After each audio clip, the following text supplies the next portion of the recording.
હાલો દોસ્તો, જય જોહાર, જય આદિવાસી। આજ આપણે વાત કરવા જઈ રહ્યા છે કદમસિંહ ગણાવા અને નરેશભાઈ બામણિયા સાથે શું વિવાદ ચાલી રહ્યો છે એની વાત કરવા આપણે જઈ રહ્યા છે। આગળ આ તમે વિડીયો જોજો। નરેશભાઈ બામણિયાએ શું કીધું અને કદમસિંહ ગણાવાએ શું કીધું એ તમે આગળ વિડીયો જોવો તો તમને ખબર પડે। નરેશભાઈ મીનામાનું કહેવું છે કે તમે હજાર રૂપિયા લઈને ઉઘરામણી કરો છો અને કદમસિંહ ગણાવાનું કહેવાનું થાય છે કે આ મને ચેલેન્જ આપે છે, આમ તેમ કરે છે। આપણા સમાજમાં આત આપણને નડે છે, આત આપણને આગળ વધવા દેતું નથી અને આપણે આ સુધારો કેમ નથી આવતો? આપણે ઓલાનું કરવું છે કે ઓલો કરે છે અને એમ કરે છે। અને કદમસિંહ ગણાવાને જો પૈસા ખાધા હોય તો એને ફોન કરીને રેકોર્ડિંગ આપણે ઉતારી અને એમનો પ્રૂફ માંગવાનો હોય અને કદમસિંહ ગણાવાના મોહ સાંભળવાનું હોય। આપણે એમ કહેવાની જરૂર નથી।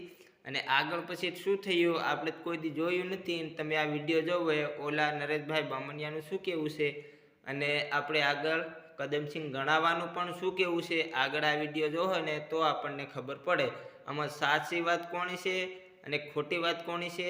આ તમે આગળ વિડીયો જોવો ને તો આપણને ખબર પડે, પછી આપણને સમજણ પડે। જય જોહાર, જય આદિવાસી। હું છું નરેશ બામણિયા, આદિવાસી એકતા સંગઠનથી। તો હાલમાં કદમસિંહે વિડીયો અપલોડ કર્યો કે વિડીયાની અંદરમાં કીધો કે નરેશભાઈ ને કનેશભાઈ ધમકી મારી રહ્યા। તો વાત એવી નથી ધમકીની, ફોન અમે લગાડ્યો હતો પણ એનો એક કારણ હતો કે જ્યારે હોય ત્યારે અમારો આદિવાસી એકતા સંગઠન નાનો સંગઠન રહ્યો તો અમારા સંગઠનને દબાવવાની કોશિશ કરે અને બીજા નંબરમાં ઈሁન બળતરાને જલનહાના કારણે થઈ રહી એ પણ તમને કહેલું કે જે હજાર રૂપિયા અહીંયા પબ્લિકને લેતેલા, જે ગ્રુપમાં એડ થતેલા તેઓની કને હજાર રૂપિયા લેતેલા, એમાં અમે રોકાણ કરી એ બાબતે એમને જરાક સટકી ગયેલું છે, બરોબર। એના પછાડી જે પડતરીની અંદરમાં બી અમે મીટિંગ રાખેલી, આવેદનપત્ર અમારે જ આલવાનું હતું, ત્યાં પણ એ આવી અને સાલો સમાજનું કામ કરે। સમાજના વિશે અમારે કોઈ ટિપ્પણી નથી થતી, સમાજમાં તો કામ કરવું જ જોઈએ, બધાને કરવાની જરૂર છે, પણ એ શું કરે કે જ્યાં એનું રાજ ચલાડી રહે। અમારી જેવા કઈ બી કામ કરીએ, અમારા જેવા ઘણા એવા નાના વ્યક્તિ રહ્યા જે આદિવાસી એકતા સંગઠનના હમું નાના માણા ગણાય પણ હમું બી સમાજ સારું કામ કરી રહ્યા, પણ એ બિલકુલ ફ્રીમાં કોઈ કને પૈસો લઈને નહીં ચાલી રહ્યા। અમારે તું થાય એટલું કરી રહ્યા, બાકી લોકોના ફોકટના પૈસા ખાઈ અને મોટી મોટી ગાડીમાં ફરી અને મોટા નહીં દેખાતા ભાઈ। હમું કોઈ નેતા નહીં હોય ની કોઈ અધિકારી નહીં મળે, કઈ નહીં, હમું સમાજ સારું કામ કરી રહ્યા।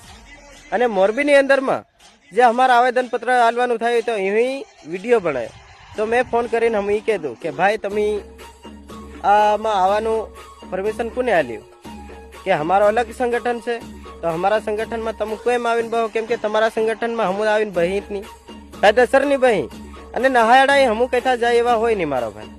એટલે હું ખુલ્લામાં કહું કઈ નહીં, તમે એમ કીધા કે આવું હોય તો આવી જાજો, કઈ વાંધો નહીં, આવી જાજો ખુલ્લામાં, તમ તારે જેમ મોજ આવે એમ, બધાના પાણીમાં પૈ જાય। બાકી જય જોહાર ને જય આદિવાસી ભાઈ। બામણિયાનું શું કહેવું છે કે કદમસિંહ ગણાવાને અમે આમંત્રણ આપ્યું નથી અને તોય તમે આવીને અમારો સંગઠનમાં કેમ આવો છે અને પછી તમે નહેડાઈ આવો કેમ છો એમ કીધું છે। અને આગળ આ કદમસિંહ ગણાવાનો વિડીયો જોવો, એ કદમસિંહ ગણાવા શું કહે છે। जय जोहार, जय आदिवासी। मैं आदिवासी परिवार मजदूर संगठन से कदमसिंह गणावा। हाल ही में नरेश बामणे और कनेश भुरिया ने मेरे को धमकी दी है, मारने की और गालियां गलौज करी है। तो मोरबी के अंदर में 9 तारीख को उपस्थित हो रहा हूँ। तुम्हारे में दम है तो मुझे हाथ लगा देना, मैं भी देखता हूँ तुम मुझे मारते हो या क्या करते हो। मेरे पास फोन में धमकी दी, मैं आऊंगा मोरबी के अंदर 9 तारीख को और आ जाना, रूबरू मिल लेना, फोन में बकचोदी करने की जरूरत नहीं है। ये कदमसिंह गणावा ने खुली चैलेंज दी है। जय जोहार, जय आदिवासी। और कदमसिंह गणावा भैया के साथ में हमारी पूरी टीम आएगी। और जो भाई धमकी दे रहा है, जो भाई हमको धमकी दे रहा है, कदमसिंह भैया को धमकी दे रहा है, उसको भी मैं पहचानता नहीं, बोलना चाहता हूँ कि कदमसिंह भैया के साथ में हम है। ये अपने आदिवासी समाज के हक अधिकार के लिए बात कर रहा है और इस इंसान को तुम आप ऐसी तरह से गालियां दोगे, धमकी दोगे तो नहीं सहन करेंगे हम सभी पूरी टीम हम आएंगे मोरबी के अंदर। जय जोहार, जय आदिवासी। आपसे जो हो कर लो।